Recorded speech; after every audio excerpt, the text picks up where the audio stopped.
सभी माननीय विधायकगण, विभिन्न संस्थाओं से उपस्थित सभी सम्मानित आचार्यगण और युवा ऊर्जा के सभी मेरे उपस्थित बहन और भाइयों, प्यारे बच्चों, सरदेव अटल जी की जन्म शताब्दी वर्ष का यह भव्य आयोजन सरदेव अटल जी के प्रति प्रदेश और देश के अनुराग और प्रेम को व्यक्त करता है।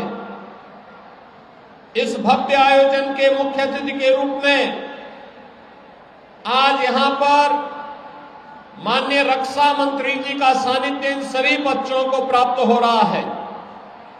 मैं इस अवसर पर उनका हृदय से स्वागत करता हूं, अभिनंदन करता हूं।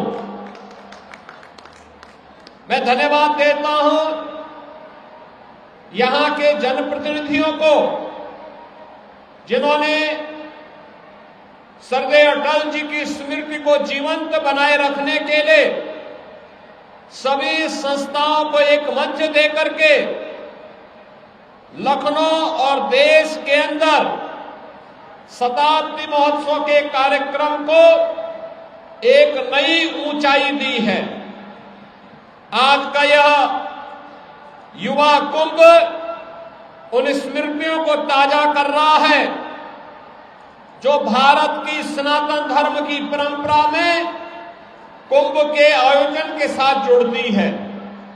हम सब जानते हैं कुंभ भारत की पहचान है, भारत की सनातन आध्यात्मिक ऊर्जा की अनुभूति का समागम है और उस महासमागम का एक दृश्य जो हमें 13 जनवरी से 26 फरवरी में प्रयागराज की धरती में देखने को मिलेगा, उसकी एक झांकी आज यहां पर प्रशासन के साथ मिलकर के यहां के लोकप्रिय जनप्रतिनिधियों ने माननीय रक्षा मंत्री जी के सामने दिया है।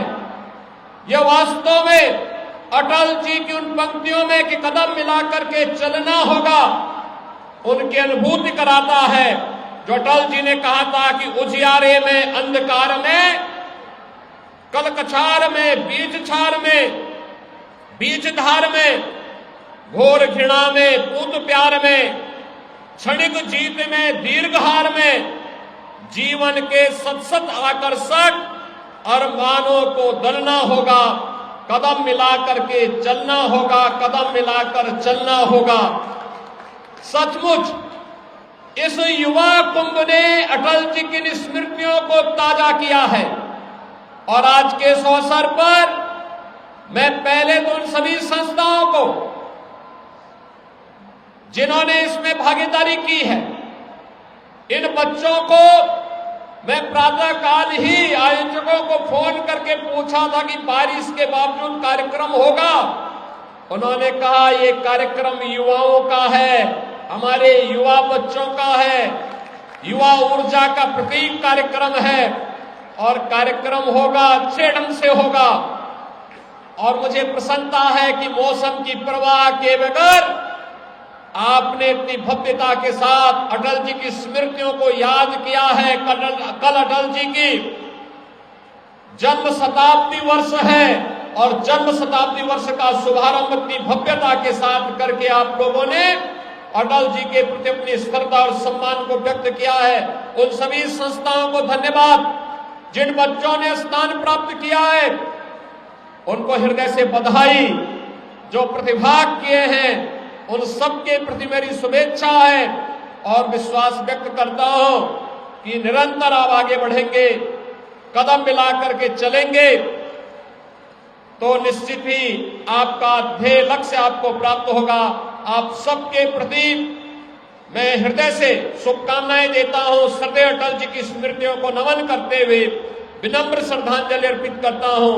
धन्यवाद। जय हिंद। किसी ने एक समय यह कहा कि अटल जी आप बहुत अच्छा बोलते हैं, विलक्षण प्रतिभा के धनी हैं, लेकिन आपको जितना फर्म होना चाहिए, जितना दृढ़ होना चाहिए, उतने फर्म और उतने दृढ़ आप नहीं दिखाई देते। तो तो अटल जी ने मुस्कुराते हुए कहा था, क्या आपको यह मालूम नहीं है कि मैं अटल भी हूं तो अटल के साथ साथ मैं बिहारी भी हूं। ऐसा कहकर पूरे माहौल को ही हल्का कर देने का काम हमारे अटल बिहारी वाजपेयी जी ने किया। ऐसा उनका अद्भुत व्यक्तित्व था। एक बार पाकिस्तान गए थे, पाकिस्तान एक कार्यक्रम को संबोधित कर रहे थे, प्रेस के लोग मौजूद थे। उसमें एक प्रेस की महिला ने खड़े होकर यह कहा कि अटल जी, आप बहुत अच्छे वक्ता हैं, एक शर्त पर मैं आपसे शादी करने के लिए तैयार हूं। गजब की वो अभी महिला थी। शर्त हमारी यह है कि यदि आप हमको मुंह दिखाई में कश्मीर दे दो तो हम आपसे शादी करने को तैयार हैं। तो चटपट अटल बिहारी वाजपेयी जी ने जवाब देते हुए कहा कि हाँ, मैं भी आपसे शादी करने को तैयार हूं, लेकिन दहेज में मुझे पूरा पाकिस्तान चाहिए। यह कहकर पूरे माहौल को हल्का करने का काम समझे अटल बिहारी वाजपेयी जी ने किया। अभिभावक के रूप में भी मुझे विशेष रूप से उनका मार्गदर्शन प्राप्त हुआ है और मैं जानता हूं कि हिंदुस्तान के बहुत सारे नेताओं को उनका आशीर्वाद प्राप्त हुआ है और उनके मार्गदर्शन में ही उन्होंने एक अपनी शख्सियत भारत की राजनीति में बनाई है। मंत्रिमंडल में भी उनके साथ मुझे काम करने का अवसर मिला है और एक बार जिस समय एक वोट से सरकार भारत की संसद में उनकी गिर गई थी, उनके भाषण को हिंदुस्तान ही नहीं, दुनिया के दूसरे देशों में रहने वाले जो हमारे भारतीय मूल के लोग थे, उन्होंने सुना और मैं कह सकता हूं वो अद्भुत भाषण था। भाषण को समाप्त करते हुए उन्होंने कहा था कि मैं अपनी सरकार को बचाने के लिए मैं किसी पार्टी को तोड़कर अपनी सरकार नहीं बचाना चाहूंगा। यह हमारा इकबाल कभी से स्वीकार नहीं करेगा। यह आदरणीय अटल बिहारी वाजपेयी जी ने कहा था और कहे अभी कहा था, सरकारें आएंगी, सरकारें आएंगी, सरकारें जाएंगी, पार्टियां बनेंगी, पार्टियां बिगड़ेंगी, मगर यह देश रहना चाहिए, इस देश का लोकतंत्र अमर रहना चाहिए। ऐसा विराट व्यक्तित्व श्रद्धेय अटल बिहारी वाजपेयी जी। और लंबा भाषण यहां नहीं करना चाहता क्योंकि बहुत देर से बच्चे यहां पर खड़े हैं। मुझे बताया गया है कि लगभग 3 साढ़े 3 घंटे से सारे शिक्षण संस्थाओं के बच्चे यहां पर मौजूद हैं। मैं एक बार इन बच्चों को भी जहां पर बड़ा होने के नाते मैं अपना आशीर्वाद देता हूं, वहीं पर इन बच्चों को तैयार करने में जिन प्राचार्यों ने, जिन शिक्षकों ने अपनी अहम भूमिका का निर्वाह किया है, उनका भी मैं एक बार अभिनंदन करना चाहता हूं। इन्हीं शब्दों के साथ श्रद्धेय अटल बिहारी वाजपेयी जी के प्रति हृदय की गहराइयों से श्रद्धा की अभिव्यक्ति करते हुए, अपनी श्रद्धांजलि देते हुए अपना निवेदन समाप्त करता हूं। आप सबको बहुत बहुत धन्यवाद।